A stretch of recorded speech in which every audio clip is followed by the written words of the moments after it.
warahmatullahi wabarakatuh. Kembali lagi pada video Express. Pembahasan pembelajaran pada kali ini, di mana pada kesempatan kali ini membahas mengenai materi akuntansi lanjutan untuk UTS Ganjil 2024-2025. Soal yang pertama yaitu latihan soal materi Intercompany Debt nomor 1 soalnya. Awal tahun 2018, PT Anak menerbitkan obligasi sebesar 1 juta dolar dengan jangka waktu 10 tahun, bunga obligasi 12% per tahun yang dibayarkan 2 kali dalam 1 tahun, yaitu tanggal 1 Januari dan 1 Juli. Sini diminta yaitu yang pertama jurnal tahun 2018 dan jurnal tahun 2019.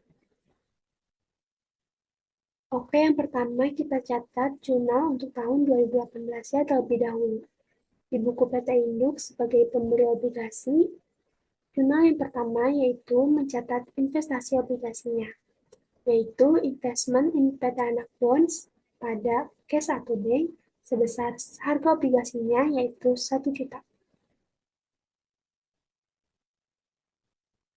Lalu yang kedua mencatat pendapatan bunga obligasi tahun ke-1 pada 1 Juli 2018, jurnalnya cash atau bank pada interest income sebesar 60.000. Ini didapat dari harga jual obligasi yang 1 juta dikalikan dengan bunga obligasi sebesar 6%. 6% itu didapat dari 12% dibagi 2, karena obligasi itu dibayar 2 kali dalam 1 tahun. Lalu pada tanggal 31 Desember 2018, PT Induk mencatat pengakuan pendapatan akrual. Jurnalnya yaitu interest receivable pada interest income untuk nominalnya tetap sama yaitu sebesar 60.000. Dari 1 juta dikali dengan 6% bunga obligasinya. Lalu lanjut ke jurnal buku PT Anak untuk tahun 2018. Yang pertama mencatat utang obligasi, yaitu cash atau bank pada bonds payable atau surat utang jangka panjang sebesar harga penerbitan obligasi yaitu 1 juta.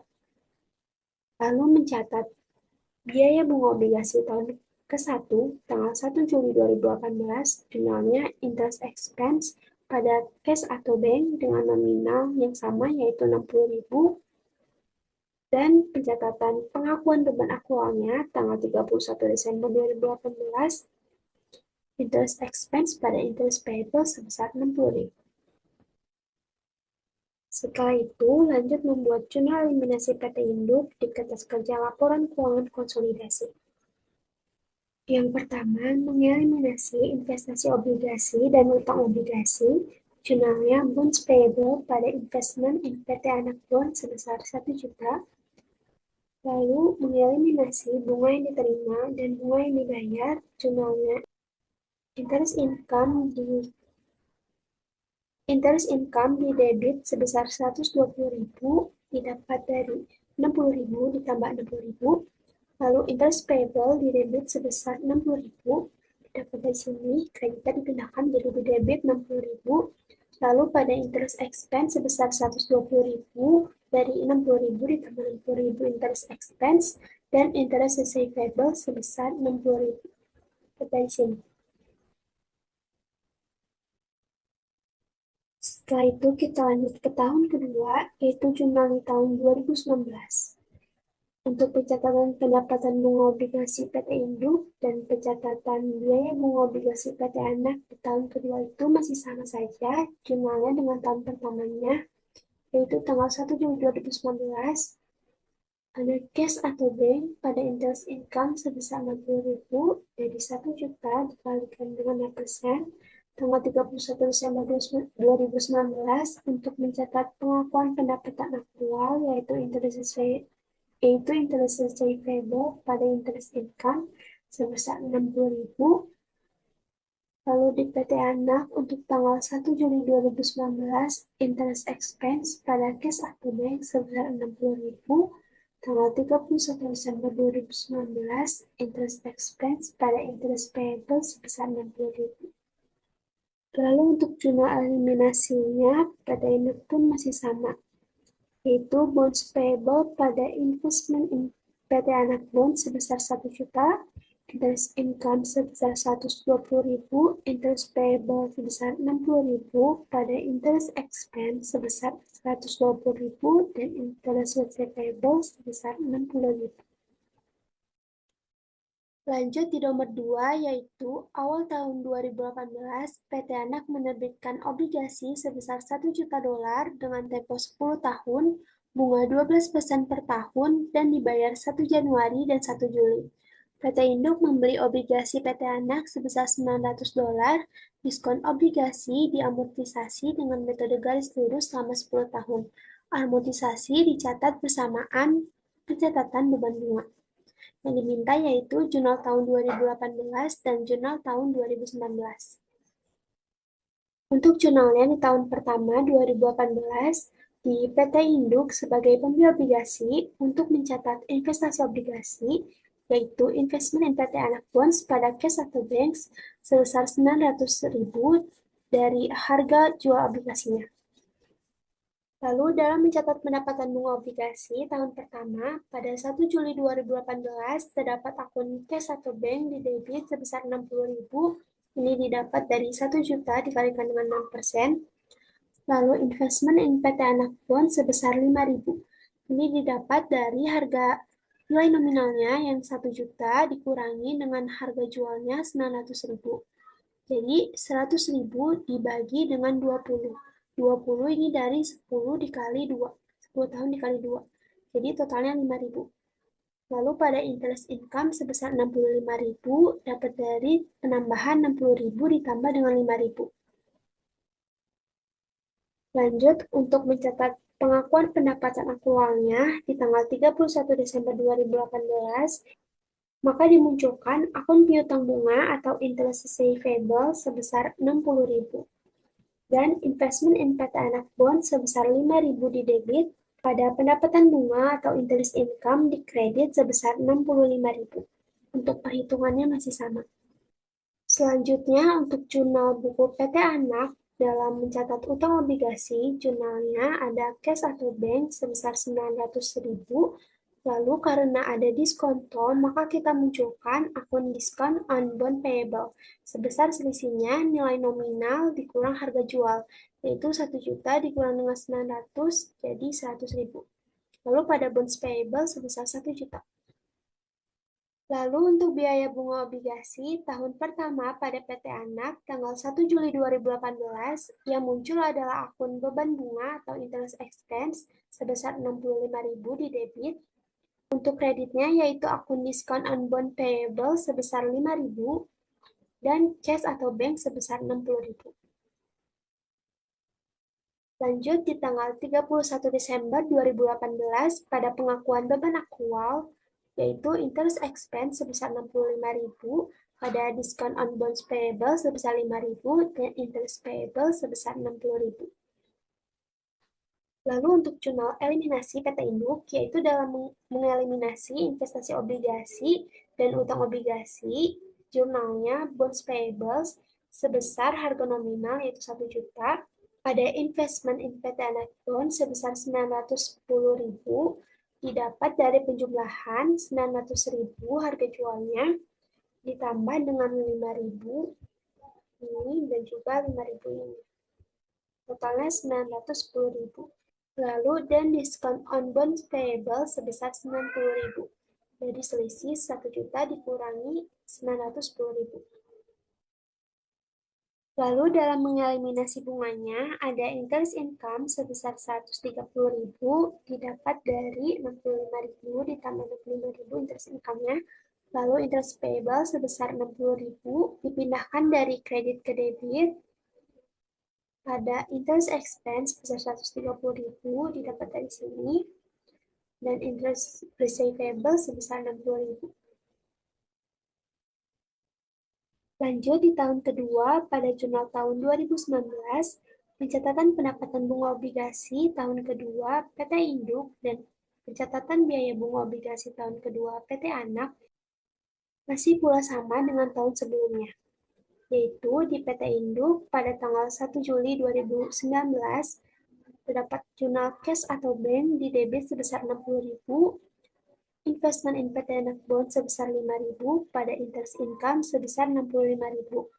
Lalu untuk pengakuan pendapatan akrualnya tanggal 31 Desember 2019 terdapat akun interest receivable sebesar 60.000, lalu investment in PT Anak Bond sebesar 5.000 pada interest income sebesar 65.000. Lalu di PT Anak tanggal 1 Juli 2019, yaitu jurnalnya interest expense sebesar 65.000 pada discount on bonds payable sebesar 5.000 dan cash atau bank sebesar 60.000.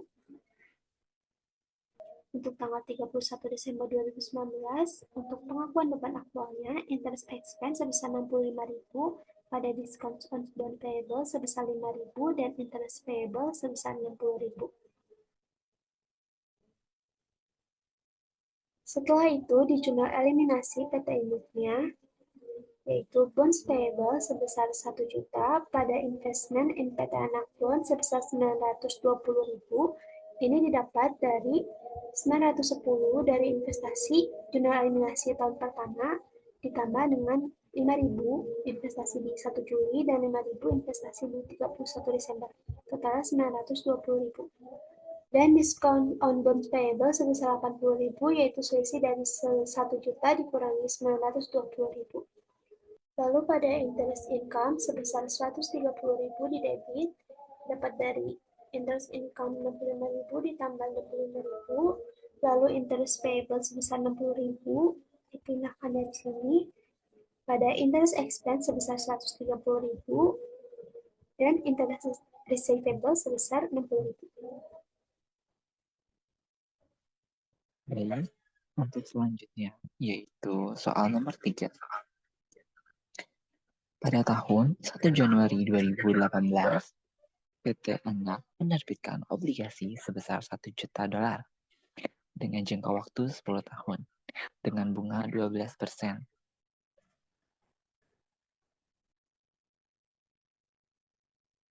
Bunga obligasi dibayar setiap 30 Juni dan 31 Desember. PT Induk membeli obligasi PT Anak dengan premium indeks 102 atau 102%, seharga 1.020.000 dolar. Premium obligasi diamortisasi selama 10 tahun dengan metode garis lurus yang dicatat bersamaan dengan beban bunga. Adapun yang diminta untuk yang A, buatlah tabel obligasi. Oke, yang pertama di sini ada kolom bunga obligasi, lalu ke itu kayak periode pembayarannya berapa, lalu ada tanggalnya dan jumlahnya. Lalu ada kolom amortisasi premium, selanjutnya ada kolom beban bunga, ada kolom premium on bonds payable, lalu ada investment in bonds, dan bond payable-nya. Nah, pada saat transaksi obligasi, kan nilai nominal yang diterbitkan oleh PT Anak itu sebesar 1 juta dolar. Lalu ada keterangan si PT Induk membelinya itu sebesar 102%.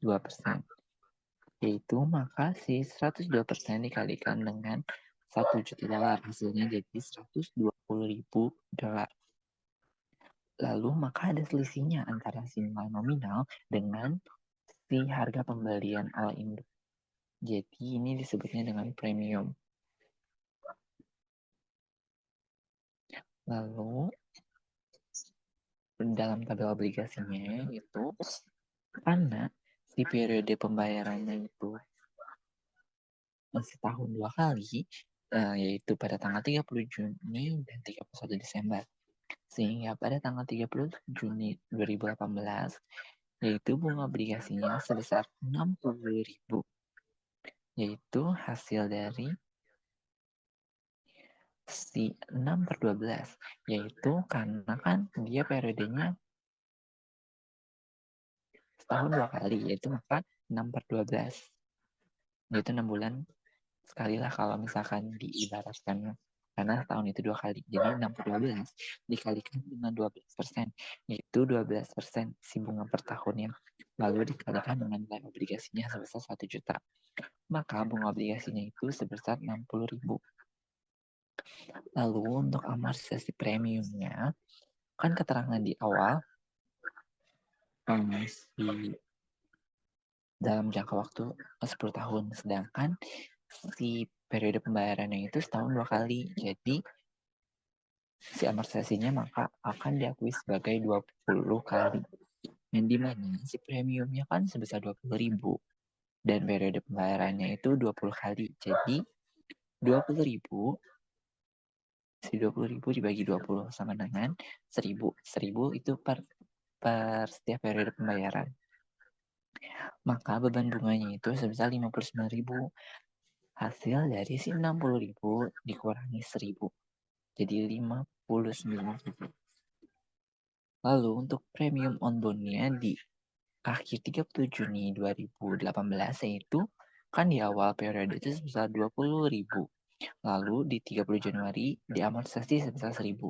Jadi si premium on bonds di akhir 30 Juni itu sebesar 19.000, yaitu 20.000 dikurang 1.000 sama dengan 19.000. Lalu si ini tuh si amortisasi juga mengaruhi dari si investment in bonds, di mana awalnya kan investment in bonds itu sebesar 1.020.000. Pada saat mengakui amortisasi premium, maka mengurangi si nilai investasi in bonds-nya juga. Jadi 1.020.000 dikurangi 1.000 sama dengan 1.019.000. Untuk si bond payable dari awal sampai akhir pelunasan sama si nilai nominalnya tetap 1 juta. Kita coba satu lagi. Buat di tanggal 31 Desember 2018, untuk si bunga obligasi masih sama, yaitu 6/12 dikalikan dengan 12%, lalu dikalikan dengan nilai si obligasinya, yaitu 1 juta. Jadi si 6/12 dikali 12% dikali 1 juta dolar sama dengan 60.000. Untuk si amortisasi premium itu masih sama, yaitu si nilai 20.000 dibagi dengan 20. Hasilnya sama dengan 1.000. Lalu untuk si premium on bonds-nya itu kan di awal periode dia itu 20.000. Lalu pada tanggal 30 Juni dia itu diakui amortisasi 1.000. Lalu di 31 Desember 1.000 juga. Jadi 20.000 dikurangi 1.000 30 Juni dan 1.000 31 Desember. Jadi si nilai saldo premium on bonds pada 31 Desember 2018 itu sebesar 18.000. Dan di investment in bonds-nya juga, dia kan nilai awalnya itu 1.020.000 dan karena diamortisasinya sudah 2 kali pembayarannya, 30 Juni dan 31 Desember 2018, maka sisanya itu saldo investment in bonds pada 31 Desember 2018 itu sebesar 1.018.000. Untuk penghitungan ke bawahnya masih sama, hanya waktu pas di akhir aja. Dan nanti si premium on bonds-nya itu dikarenakan sudah 20 kali jadi premium on bonds saldo di akhirnya itu 0. Dan nilai investment in bonds pada saat periode setelah 10 tahun itu juga sama 1 juta sesuai dengan nilai si nominal. Nih, selanjutnya kita bahas yang B. Di B itu diminta jurnal PT Anak, PT Induk, dan jurnal eliminasi tahun pertama yaitu 2018. Di PT Induk, pada saat pencatatan pembelian obligasi yaitu investment in PT Anak Bonds sebesar 1.020.000 sesuai dengan nilai nominal si PT Induk beli dari banknya dan cash or bank itu sebesar di kredit sebesar 1.020.000. Lalu dalam PT Anak, nah di PT Anak itu mengakuinya sebagai pencatatan utang obligasi dan penerimaan si uangnya dari si PT Induk. Di debit ada cash or bank sebesar 1.020.000. Lalu si premium on bonds payable-nya 20.000 dan bonds payable kredit sebesar 1 juta. Lalu pada tanggal 30 Juni dikarenakan pada juzul awal itu periode pembayaran dilakukan pada 30 Juni dan 31 Desember.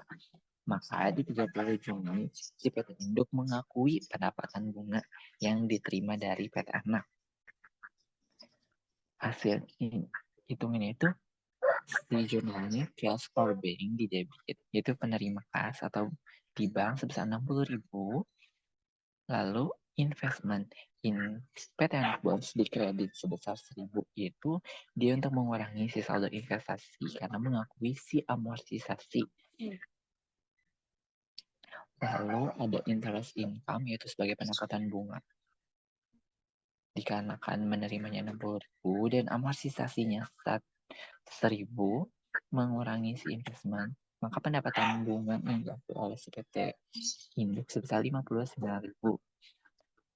Lalu pada tanggal 30 Juni juga, karena si PT Induk mengakui sebagai pendapatan bunga, sedangkan si PT Anak itu mengakuinya sebagai beban bunga yang harus diberikan ke PT Induk sebesar 60.000, di mana pengakuannya itu interest expense di debit sebesar 59.000 dan premium on bond payables di debit sebesar 1.000. Maka si PT Anak membayar ke Induk itu sebesar 60.000. Hasil dari 59.000 ditambah dengan 1.000. Lalu pada tanggal 31 Desember juga mengakui karena pembayaran kan 30 Juni dan 1 Desember. Untuk jurnalnya masih sama dan penghitungannya juga masih sama, yaitu di PT Induk mengakui sebagai pendapatan bunga dengan jurnal cash for bank di debit sebesar 60.000, investment in PT Anak Bonds di kredit sebesar 1.000, dan interest income di kredit sebesar 59.000. Lalu di PT Anak mencatat sebagai biaya bunga yaitu interest expense di debit sebesar 59.000, premium on payable di debit sebesar 1.000, dan cash or bank di kredit sebesar 60.000. Nah, dikarenakan PT Induk dan PT Anak ini memiliki hubungan istimewa karena dalam hubungan istimewa ini, maka transaksi jual beli antara Induk dan Anak itu harus dieliminasi. Dan hal ini hubungan istimewanya itu dalam pembelian obligasi. Maka kita harus mengeliminasi pembelian obligasi antara Induk dan Anak ini. Yang pertama, bond payable sebesar 1 juta di debit karena untuk menghilangkan si saldo bond payable di PT Anak dalam laporan konsolidasi. Lalu premium on bond payable sebesar 18.000. Nah, ini itu dari si premium on bond saldonya pada saat 31 Desember, yaitu 18.000. Maka investment in PT Anak Bonds di kredit sebesar 1.018.000 sesuai dengan saldo investment in bonds yaitu di 31 Desember 2018 sebesar 1.018.000. Oke, untuk selanjutnya yaitu pembahasan yang C. Jurnal PT Anak, PT Induk, dan jurnal eliminasi tahun kedua, yaitu 2019.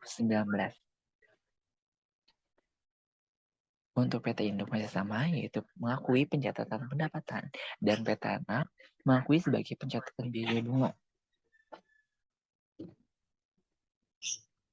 Ini untuk mengakui yang 30 Juni 2019, jurnalnya masih sama dengan jurnal cash or bank di debit sebesar 60.000, investment in PT Anak Bonds di kredit sebesar 1.000, dan interest income di kredit sebesar 59.000. Lalu di PT Anak mencatat biaya bunga dengan jurnal interest expense di debit sebesar 59.000, premium on bonds payable di debit sebesar 1.000, dan cash for bank di kredit sebesar 60.000. Lalu untuk 31 Desember 2019, PT Induk mengakui pendapatan bunga dengan jurnal cash or bank di debit sebesar 60.000, investment in PT Anak Bonds di kredit sebesar 1.000, dan interest income di kredit sebesar 59.000. Dan PT Anak pada 31 Desember 2019 mengakui beban karena pembayaran si bunga itu ke PT Induk dengan jurnal interest expense sebesar 59.000, premium on bond payable di debit sebesar 1.000, dan cash or bank di kredit sebesar 60.000. Nah, dikarenakan ingin membuat laporan konsolidasi, si PT Induk ini bikin laporan konsolidasi, maka hubungan istimewa antara si Induk dan anak itu harus dieliminasi. Maka kita eliminasi lagi nih, si bonds payable di debit sebesar 1 juta, premium on bond payable di debit sebesar 16.000 sesuai dengan saldo pada tanggal 31 Desember 2019 sebesar 16.000 di 1 Desember 2019. Saldo premium on bonds-nya 16.000. Lalu investment in PT Anak Bonds sebesar 1.016.000. Masih sama juga seperti saldo yang di sini. Tanggal 31 Desember 2019, si investment in bonds-nya itu 1.016.000. Maka ini untuk eliminasi si kepemilikan obligasi dan investasi antara ini dan anak. Lalu kita pun akan mengeliminasi si pendapatan bunga dan biaya bunga yang diakui oleh induk, si pendapatan bunga eliminasi di posisi debit, dan eliminasi si pengakuan beban bunga yang dibayar oleh si PT Anak di sebelah kredit. Itu angkanya dari si interest income-nya sebesar 59.000 ditambah 59.000 sama dengan 118.000. Karena interest expense juga di sini sama 59.000 dan 59.000. Jadi hasilnya sama untuk mengeliminasi si pendapatan bunga dan biaya bunga antara induk dan anak itu sebesar 118.000.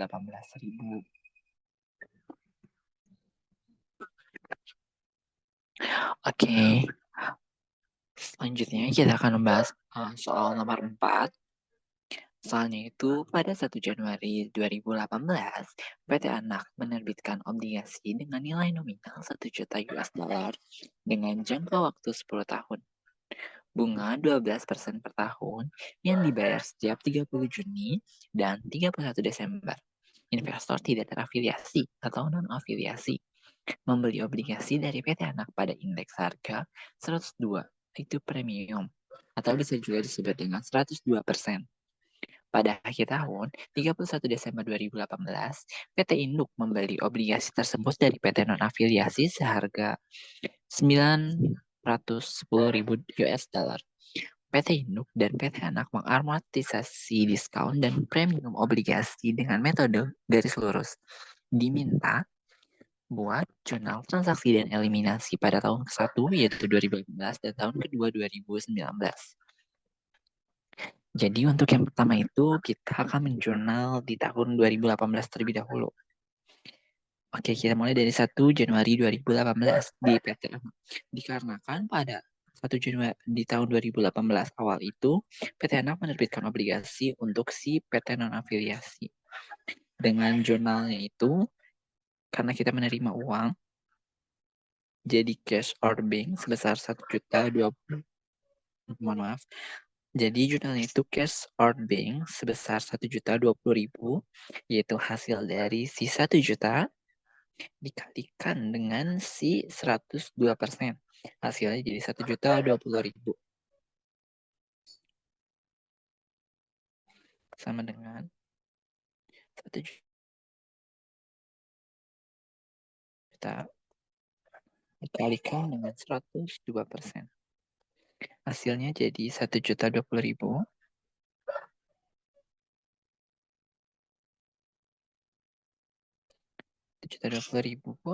Lalu untuk bond payable itu sesuai dengan nilai nominalnya. Bond payable di kredit karena obligasinya bertambah sebesar 1 juta sesuai dengan nilai nominalnya. Lalu karena ini itu premium, maka premium on bond payable-nya itu dikredit sebesar 20.000 hasil dari selisih antara 1 juta dan 1.020.000. Lalu untuk jurnal selanjutnya itu pada tanggal 30 Juni 2018 si PT Anak membayar bunga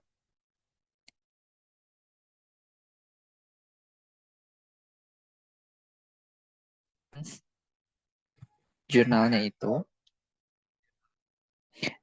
interest expense di debit sebesar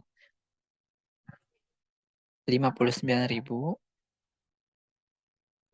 premium on bond payable di debit sebesar 1.000, dan cash or bank di kredit sebesar 60.000.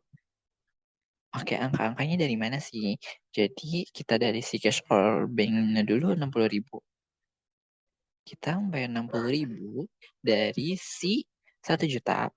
1 juta nilai si obligasinya dikalikan dengan si bunga per tahunnya 12%. Nah, karena ini kan 30 Juni, berarti tidak sampai setahun, jadi hanya 6 bulan saja. Maka dikalikan juga dengan 6 per 12, hasilnya 60.000. Lalu untuk si premium on payable-nya itu kita untuk mengakui si amortisasi premiumnya. Nah, dikarenakan untuk sebenarnya kan dia jangka waktunya 10 tahun. Namun dalam 1 tahunnya itu melakukan pembayarannya setiap dua kali, yaitu 30 Juni dan 31 Desember. Maka karena setahun 2 kali, dan itu 10 tahun, berarti 10 kali 2 sama dengan 20. Berarti ada 20 kali buat amortisasi dan 20 kali pembayaran. Maka buat si premium on bond payable-nya itu diamortisasi per tahunnya itu, per sekali pembayarannya itu dari si 20.000 dibagi dengan 20. Jadi 1.000 untuk per setiap periode pembayarannya.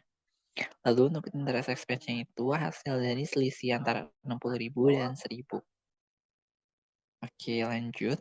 Untuk jurnal 31 Desember 2018, sama ini juga si PT Anak membayar bunga kepada PT non-afiliasi dengan jurnal interest expense di debit sebesar 59.000,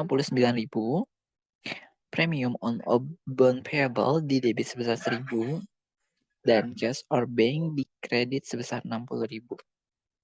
Ini juga penghitungannya masih sama, di mana si cash or bank-nya itu 60.000 hasil dari si 1 juta nilai obligasi, dikalikan dengan 12% si bunga per tahunnya, dan dikalikan dengan 6 per 12, yaitu dari si periode Juli, Agustus, September, Oktober, November, Desember, 6 bulan.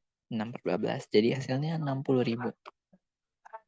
Lalu untuk premium on bond payable juga masih sama penghitungannya, yaitu si 20.000 dibagi dengan 20. Dan interest expense-nya selisih antara 60.000 dan 1.000. Lalu di tanggal 31 Desember juga, si PT Induk membeli obligasi tersebut dari PT non-afiliasi. Jadi kan tadi awalnya, pada tanggal 1 Januari 2018, si PT Anak menjual kepada PT non-afiliasi. Lalu pada 31 Desember 2018, si PT Induk membeli si obligasi dari si PT non-afiliasi. Jadi, jurnalnya itu investment in PT Anak Bonds sebesar 910.000 sesuai dengan si harga PT Induk membeli dari PT non-afiliasi. Lalu, di kreditnya itu cash or bank sebesar 910.000 juga. Lalu kita akan mengeliminasi dikarenakan kita akan membuat laporan konsolidasi PT Induk. Jadi hubungan istimewa antara induk dan anak itu harus dieliminasi atau dihilangkan. Dalam hal ini berarti kita akan menghilangkan terlebih dahulu bond payable, di mana jurnalnya itu bond payable di debit sebesar 1 juta. Lalu si premium on bond payable-nya kita eliminasi juga, kita hilangkan. Karena kenapa 18.000? Jadi 18.000 itu hasil dari si saldo akhir 2018-nya. Soalnya kan saldo awalnya itu di 1 Januari 20.000, terusnya ada amortisasi di 30 Juni dan 31 Desember 1.000. Jadi untuk premium on bond payable di 31 Desember 2018 hasilnya itu 20.000 dikurang 1.000 dikurang 1.000 jadi 18.000. Lalu untuk investment in PT Anak Bonds ini langsung eliminasi dari yang si jurnal PT Induk ini. Lalu untuk gain on retirement itu selisih antara si nilai nominal yang si PT Induk beli dengan si nilai nominal bond payable yang diterbitkan oleh PT Anak dan si premium on bond payable-nya. Jadi si saldo akhir yang seharusnya ini kan si obligasi itu 1.018.000. Sedangkan si PT Induk pembelinya hanya 910.000, maka akan mendapatkan gain, yaitu selisih antara si pembelian dan yang nilai buku seharusnya sebesar 108.000. Selisih dari si 1 juta ditambah 18.000 dikurang 910.000. Hasilnya jadi 108.000. Oke, untuk selanjutnya itu untuk tahun kedua 2018. Kalau yang sekarang PT Induk dan PT Anak mencatat pendapatan dan mencatat beban bunganya. Untuk di PT Induk sendiri, tanggal 30 Juni 2019 mengakui pendapatan dengan jurnal cash or bank sebesar 60.000. 60.000 itu hasilnya masih sama dari yang si PT Anak ini. 60.000. Lalu untuk investment in PT Anak Bonds, itu kenapa 5.000? Sedangkan waktu pas awal, nah karena kita mendapatkan diskon. Awalnya kan kita belinya itu 910.000, sedangkan si bond payable-nya itu 1 juta, maka amortisasinya kita akan berbeda. Di mana amortisasinya itu dari si 1 juta diselisihkan dengan 9 juta 910.000, hasilnya kan 90.000, lalu dibagi 18. Kenapa 18? Jadi kan dia periode pembayarannya selama 20 kali. Dikarenakan jangka waktu 10 tahun dan pembayarannya kan tiap setahun 2 kali ya, 30 Juni dan 31 Desember. Karena di 2018 sudah melakukan pembayaran 2 kali, maka sisanya itu 18 kali lagi. Jadi maka hasilnya itu selisih antara 1 juta dikurang 1 juta dolar dikurang 910.000 dolar, hasilnya 90.000 dolar dibagikan dengan 18, jadi hasilnya 5.000. Maka interest income itu pendapatan yang diakui oleh Induk itu sebesar 65.000. Hasilnya dari 60.000 ditambah 5.000. Hasil 65.000. Lalu untuk di PT Anak sama seperti tahun 2018, di mana interest expense di debit sebesar 59.000, premium on loan payable di debit sebesar 1.000, dan cash or bank di kredit sebesar 60.000. Lalu untuk di 31 Desember 2019, PT Anak mengakui pendapatan yang diperoleh dari PT Induk, yaitu cash or bank, sebesar 60.000, penghitungannya masih sama, yaitu dari si PT Anak ini yang 60.000. Lalu untuk investment in PT Anak Bonds sebesar 5.000, penghitungannya masih sama seperti yang di atas, yang 30 Juni ini, yang si selisih antara 1 juta dikurangi dengan 910.000, lalu dibagi dengan 18. Interest income masih sama di kredit sebesar 65.000, hasil dari 60.000 ditambah 5.000. Lalu untuk di PT Anak sendiri 31 Desember 2019 jurnalnya masih sama, yaitu interest expense di debit sebesar 59.000, premium on loan payable di debit sebesar 1.000, dan cash or bank di kredit sebesar 60.000. Lalu kita akan mengeliminasi pada tahun kedua kertas kerja konsolidasi, di mana kita harus mengeliminasi hubungan istimewa antara induk dan anak agar tidak ada terjadi double input.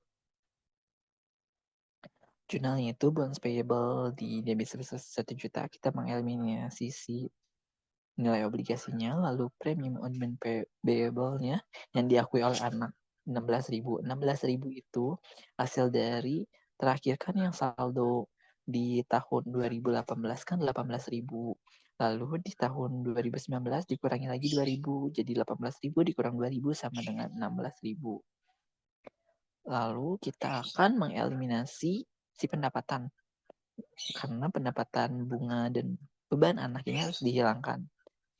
Pendapatan yang diakui oleh induk sendiri itu sebesar 130.000, hasil dari 65.000 di 30 Juni dan 65.000 di 31 Desember. Lalu kita akan mengeliminasi si interest expense. Interest expense ini dari si ini interest expense yang diakui oleh anak 59.000 ditambah dengan 59.000 di debit sebesar 118.000 jadinya. Lalu kita akan mengeliminasi si investasi pada anak di kredit, yaitu investment in PT Anak Bonds di kredit sebesar 920.000. Kenapa 920.000? Jadi 920.000 itu hasil angka dari si 910.000 waktu pas saldo awal beli ditambahkan dengan si investment yang ini. Ini tuh yang amortisasi tadi. Kan 30 Juni 5.000, 31 Desember 5.000, jadi tambahin 910 ditambah 5.000 tambah 5.000 jadi 920.000. Lalu kita juga akan mengeliminasi si gain or retirement, gain yang ditangguhkan dari yang selisih tadi yang di awal.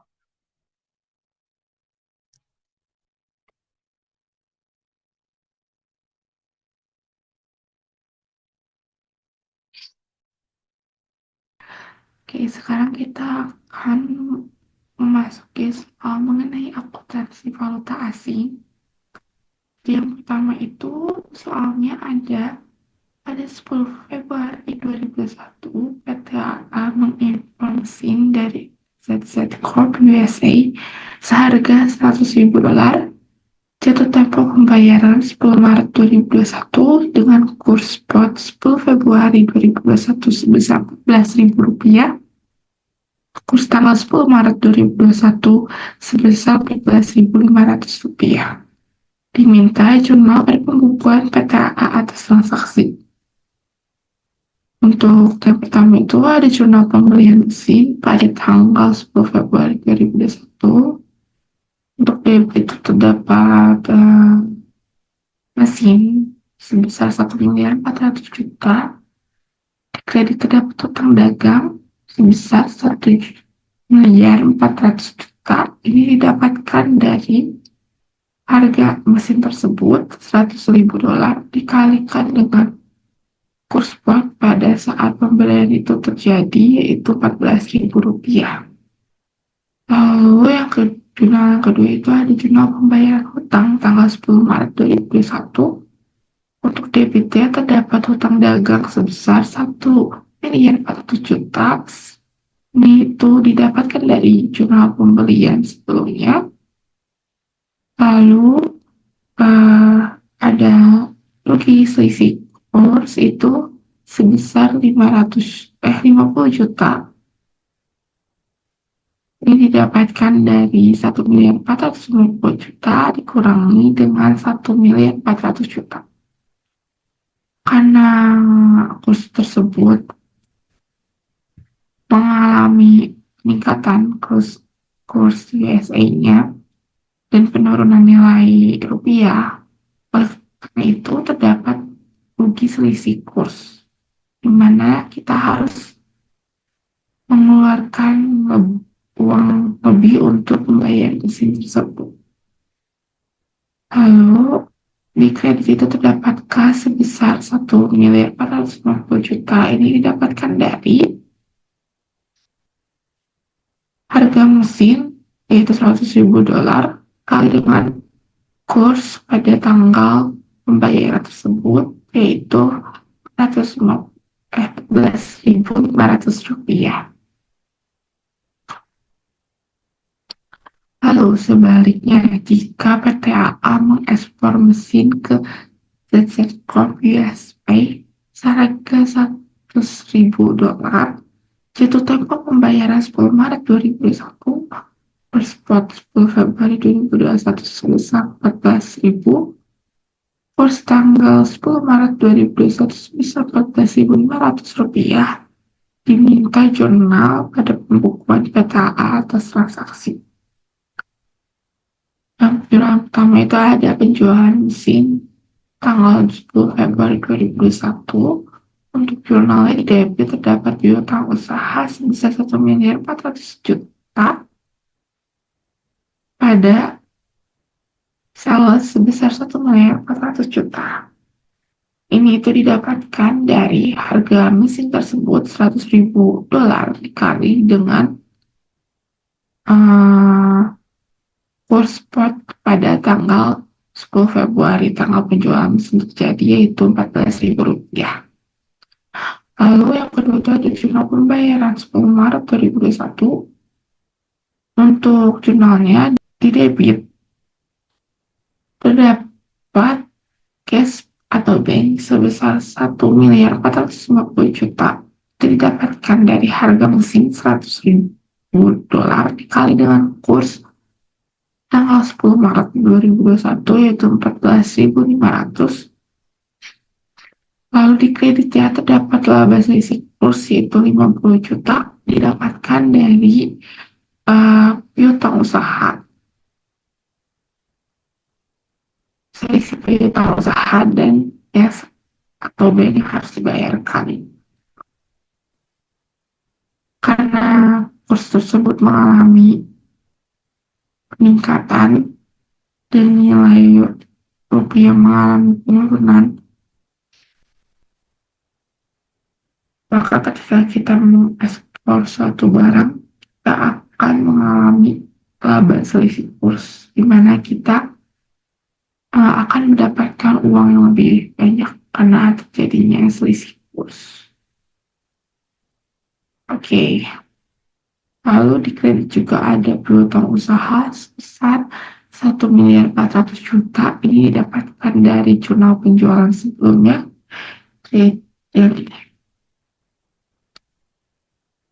Selanjutnya, berdasarkan contoh tersebut, buat kesimpulan transaksi impor atau ekspor yang lebih menguntungkan PTAA, maka transaksi yang lebih menguntungkan adalah transaksi ekspor. Karena kurs dolar AS menguat sehingga ketika transaksi tersebut ekspor, uang yang didapatkan lebih banyak. Sedangkan kalau transaksi tersebut impor, uang yang dikeluarkan akan lebih banyak. Selanjutnya untuk soal 2, pada 1 Desember 2020, PT Maju membeli mesin 5 juta yen dari Taiyo, Jepang. Jatuh tempo pembayaran 1 Februari 2021, kurs diketahui sebagai berikut.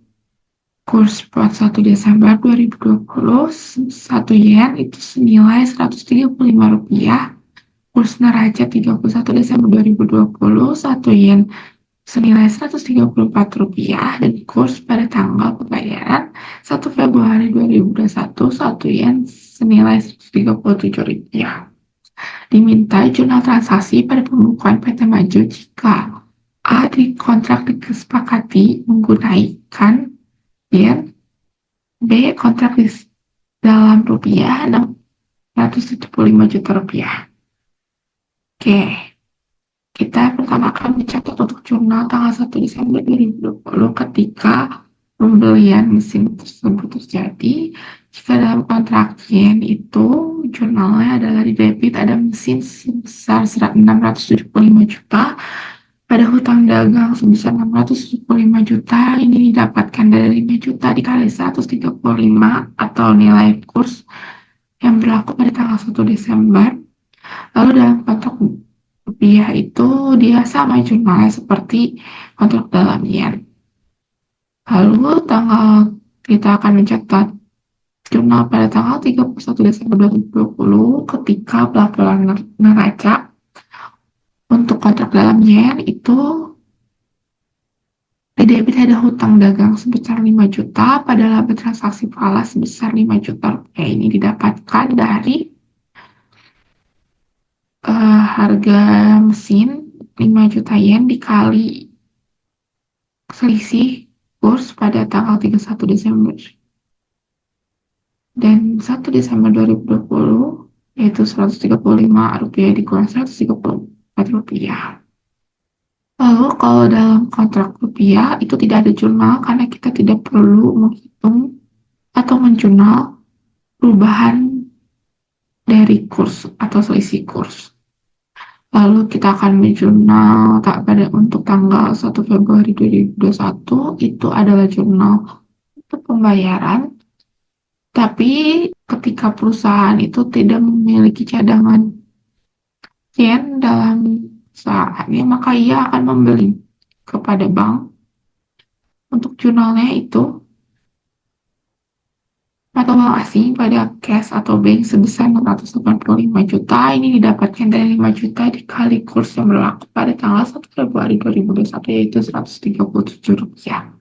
Sedangkan dalam rupiah kita tidak melakukan pembelian ke bank sehingga tidak dibuat jurnal. Lalu pada tanggal 1 Februari 2021 juga akan mencatat jurnal untuk pembayaran. Itu di debit ada hutang dagang dan rugi transaksi falas. Untuk hutang dagang itu sebesar 670 juta. Ini didapatkan dari hutang dagang di jurnal pembelian awal itu 675 juta dikurang dengan hutang dagang ketika terjadinya perubahan kurs yaitu 5 juta rupiah. Lalu untuk rugi transaksi falas itu nominal 15 juta, ini didapatkan dari 685 juta rupiah dikurang 670 juta. Sedangkan di kredit ada mata uang asing itu didapatkan dari 5 juta yen dikali pada kurs saat itu yaitu Rp137. Sedangkan dalam kontrak rupiah itu untuk pembayaran jurnalnya debit itu hutang dagang pada cash bank sebesar 675 juta sesuai dengan jurnal pembelian, kesepakatan yang terjadi di jurnal pembelian.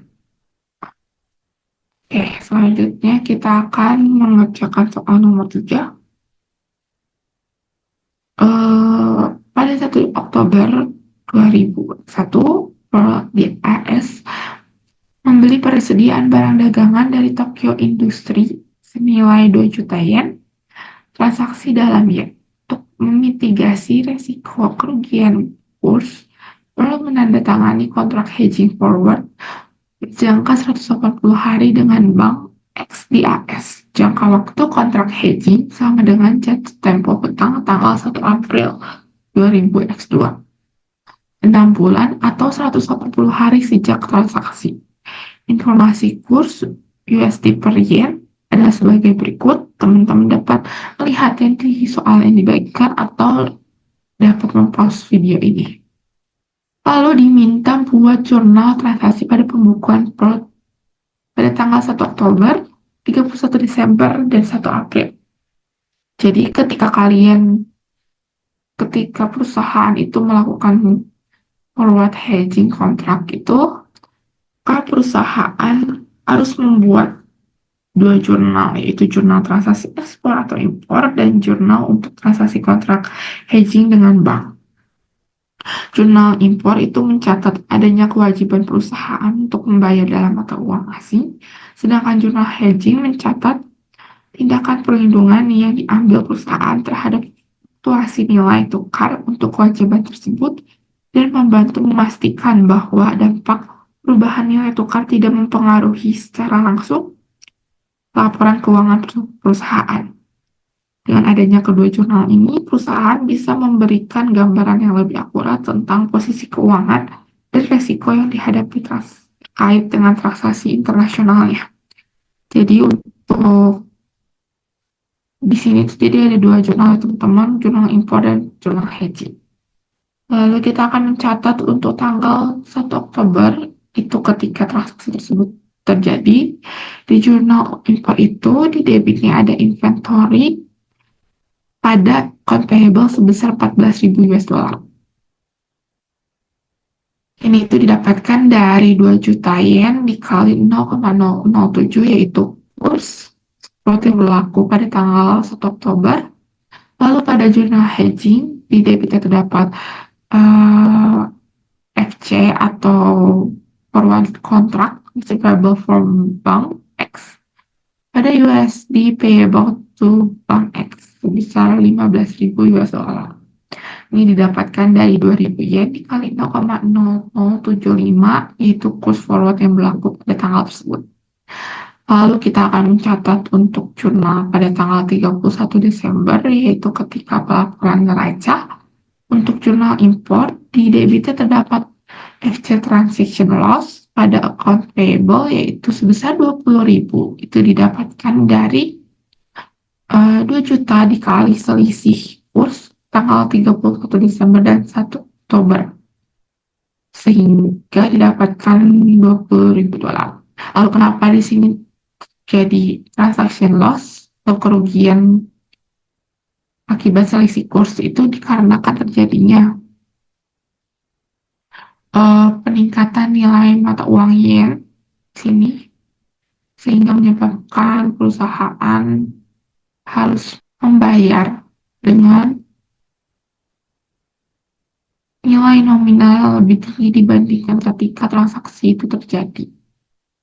Lalu di tanggal 31 Desember 2001, untuk jurnal hedging itu di debitnya terdapat FC receivable from Bank X pada FC transaction sekian, itu sebesar 400 didapatkan dari 2 juta dikali 0,0077 dikurang 0,075 atau selisih kurs forward dari tanggal 31 Desember dan 1 Oktober 2000 X1. Sini terdapat FC transaction gain.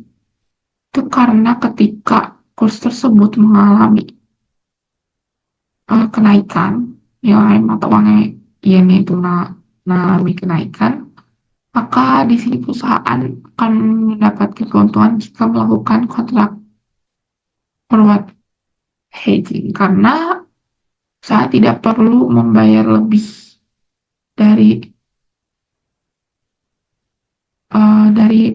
nominal transaksi karena sudah ada kesepakatan di awal. Lalu kita akan mencatat pada tanggal 1 April untuk penyelesaian atau pembayaran.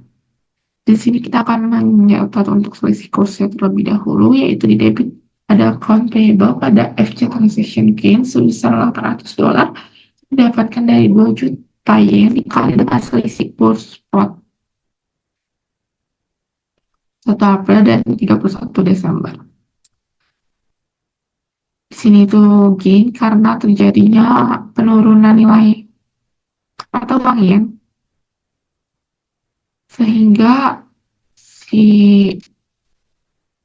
perusahaan akan dapat keuntungan dari selisih tersebut. Lalu di tanggal 1 April untuk jurnal hedging itu ternyata terdapat FC transaction loss pada FC receivable from Bank X, yaitu sebesar 200 dolar, itu didapatkan dari 2 juta yen dikali dengan selisih kurs pada 1 April dan 31 Desember.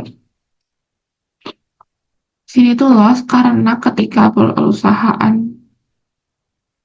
membuat kontrak hedging, dia akan menghilangkan kesempatan untuk mendapatkan keuntungan karena terjadinya penurunan nilai mata uangnya. Oke, selanjutnya kita akan mencatat jurnal untuk pembayaran dengan nilai mata uang asing, yaitu account payable pada FCU. FCU itu Financial Current Unit sebesar 15.200, itu didapatkan dari 2 juta yen dikali 0,0076 atau kurs yang berlaku pada tanggal tersebut. Lalu untuk di dalam jurnal hedging itu di debitnya terdapat FCU pada FC receivable from Bank X itu sama dari 2 juta dikali 0,0076. Lalu untuk journal hedging kita harus mencatat pembayaran USD ke bank, sehingga diperlukan jurnal USD payable to bank pada cash. Sini itu sebesar 15.000, itu didapatkan dari jurnal pembelian pertama, yang transaksi pertama itu 15.000. Jadi sesuai dengan kesepakatan di awal, pembayaran pun sesuai dengan jumlah nominal transaksi. Baik, sekian video pembahasan pembelajaran Express semester 5 pada kali ini. Kurang lebihnya mohon maaf, semangat untuk UTS-nya. Sampai jumpa di lain kesempatan. Wassalamualaikum warahmatullahi wabarakatuh.